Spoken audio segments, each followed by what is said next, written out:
Ford and Lincoln were partnered with Rivian to come out with their all-electric SUV. Oh, geez, did I use the past tense when I said that?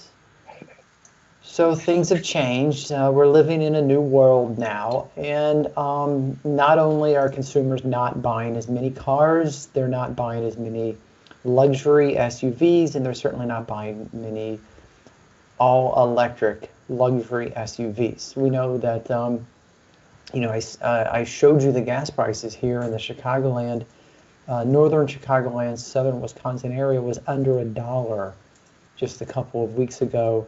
Not a lot of people are out shopping for electric vehicles right now. And Ford and Lincoln are kind of contracting. And we've talked about Ford and Lincoln for the last couple of weeks. Their stock prices are tanking. Basically, their financial services are really the only arm that's keeping them afloat these days.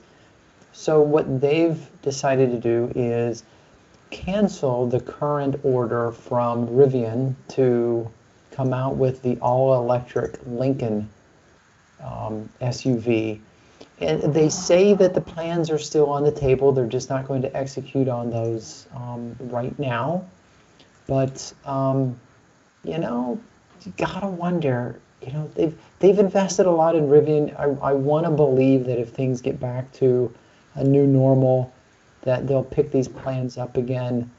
Matthew Klippenstein, who wasn't able to make it on this show, did a really good explanation on why Ford might be doing this. And of course, one of the reasons is, they have an infrastructure in-house, and there's a thought that in addition to just pushing the expensive SUV aside for now, they might choose to go with something more like their F-150 and maybe build on that platform, or just forego the whole thing altogether. There's not a lot of details. I'm reading this off of digitaltrends.com.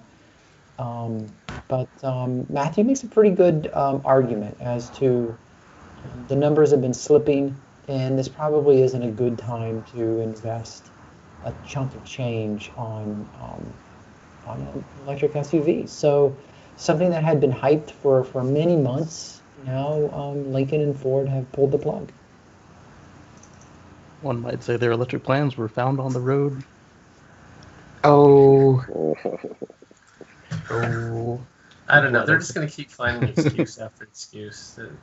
It's sad. I'm going to play devil's advocate on this one and say it kind of makes sense. I mean, I think we're going to head into a pretty hefty economic downturn. Granted, I don't think any of the money they're saving is actually going to go towards the line workers. Like I always say, you could cancel 2 or 3 executives and pretty much save 100 to 250 jobs.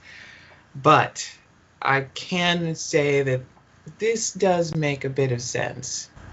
No, it's not a devil's advocacy. It's accurate. It really is. Like I said, we've seen businesses are contracting these days. Even if we were to believe that Ford is completely gung-ho on their EV future, they're just holding things close to their chest right now, as are a lot of companies.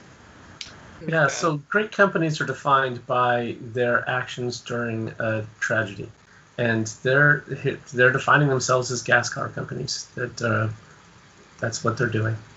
I think we're seeing that on a lot of the larger manufacturers.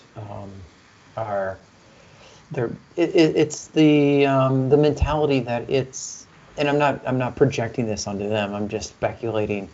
It's okay to be adventurous and try new things in good times, but now we're in questionable times, and I think you're exactly right, Patrick. They're starting to cast the adventurous part aside and fall back on their bread and butter and what they've built on for the last 100 or so years. And they don't have to do much custom engineering, training, or anything to keep selling F-150s out the door. Yep. And they can just change the body panels and keep the same vehicle underneath like they did for the Crown Vic for 30 years. Yeah. Just bend the sheet metal a different way and say, look, it's a new car. Yep. So Now supports Apple CarPlay. Oh, Ooh, that's a technological advance. nice.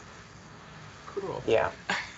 So I mean, that's it. That's it for. I mean, it really would suck right now to be a new car company because ain't nobody going to be buying cars in the next year.